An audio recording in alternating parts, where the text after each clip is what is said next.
L'ADSN, c'est une transmission mensuelle. Dès qu'une entreprise a fait sa paye, ce fichier est généré automatiquement, dès lors que l'éditeur de paie a bien fait son travail et qu'il a correctement paramétré les éléments. Et avec ce fichier mensuel, on supprime tout un tas de déclarations qui existaient antérieurement, puisque ce sont les mêmes données, qui sont les données de paye, qui servaient pour toutes ces déclarations, mais avec des vocabulaires différents, alors que maintenant, c'est vraiment le vocabulaire de paye qui permet derrière de transmettre les éléments aux organismes qui en ont besoin. Cette DSN, elle est mise en place depuis quand ? Elle a été mise en place dans une version 1 en 2013, puis progressivement étendue. À partir de 2015, le recouvrement URSSAF s'est fait au travers de la DSN. Il y a eu une première phase d'obligation, alors qu'avant c'était au volontariat. Ensuite, en 2016, il y a eu une seconde phase d'extension à toutes les entreprises d'une certaine taille. Et à partir de 2017, toutes les entreprises du secteur privé ont dû l'adopter, sachant que pour les entreprises qui n'avaient pas de système de paie, le gouvernement a mis en place un système qui s'appelle le TES, le titre emploi service entreprise, qui permet en fait de simplement donner les rémunérations qu'on verse à ses collaborateurs, et c'est ce système qui s'occupe de faire le bulletin de paye et la DSN, puisque c'est un sous-produit de la paie. Alors, est-ce que les entreprises réunionnaises jouent le jeu de la DSN ? Parce qu'il n'y a pas d'obligation à le faire. Si, il y a une obligation à le faire, bien sûr, et elles ont majoritairement vraiment joué le jeu, et j'en profite d'ailleurs pour remercier les entreprises de La Réunion qui se sont appropriées le système.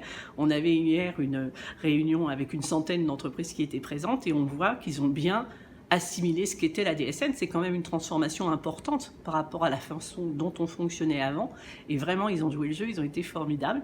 Maintenant, il y a comme partout des retardataires. Il n'est pas trop tard pour qu'ils rejoignent la DSN, qu'ils se mettent en conformité, puisque c'est obligatoire pour toutes les entreprises du secteur privé. On pense qu'il en reste 1100 qui ne sont pas entrés en DSN. Ils ont le TES à leur disposition, qui gère l'ensemble des éléments, qu'ils n'hésitent pas à contacter leur CGSS. Alors, les problématiques des complémentaires, c'est que normalement, donc, tout le recouvrement des complémentaires et toute l'ouverture des droits des salariés est remplacé désormais par la DSN. Sauf que les complémentaires, c'est un monde très disparate. Vous avez la prévoyance, qui sont groupées au sein d'une fédération, qui s'appelle le CETIP.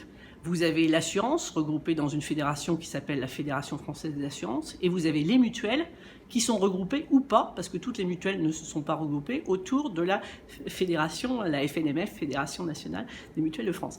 Et on se retrouve en fait avec à peu près 350 acteurs différents, qui doivent tous donc mettre à jour leur système d'information pour recevoir la DSN à partir de procédures qui sont quand même normées, parce qu'on a mis en place des fiches de paramétrage qui sont homogènes, normalement, pour l'ensemble des organismes, et qui permettent à l'entreprise simplement d'aller dire dans sa paye, ben voilà, tel organisme, j'ai tel contrat qui a telle nature, et ça permet d'automatiser. Sauf que ceux qui ne se sont pas préparés, et ils sont quand même assez nombreux, particulièrement sur les mutuelles, ben, l'entreprise, elle a beau bien faire dans sa DSN, la mutuelle va lui demander l'ancienne procédure. Donc à un moment, il faut dire à sa mutuelle, mais non, tu as pu me demander l'ancienne procédure.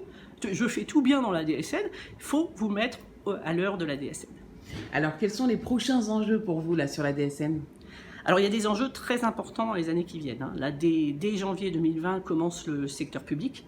Et on a donc assez peu d'acteurs publics concernés par l'échéance 2020, mais il faut vraiment qu'ils soient au rendez-vous, donc le département, la région. Ensuite, en 2021, il y a des collectivités d'une certaine taille qui devront avoir démarré, donc on compte vraiment sur elles pour se préparer dès maintenant, parce que le changement, ça se prépare, il faut qu'elles gèrent un vrai projet, qu'elles regardent la qualité de leur paye, qu'elles regardent la qualité de l'identification de leurs fonctionnaires, etc., parce que c'est tout ça qui fera la réussite de la DSN. Donc vraiment, il faut s'y mettre maintenant. Ensuite, on a encore des extensions de périmètre de la DSN. On a des nouvelles procédures qui, à ce jour, doivent être faites à côté de la DSN, qui, petit à petit, toutes les procédures qui se basent sur les données de la paie, elles devront passer par la DSN. Il n'y aura plus donc qu'une procédure pour les entreprises pour toutes leurs données sociales, ce qui est vraiment l'objectif. Donc il y a encore, à ce jour, on a 26 procédures qui sont remplacées, et on a encore une bonne vingtaine à remplacer dans les 2-3 ans qui viennent.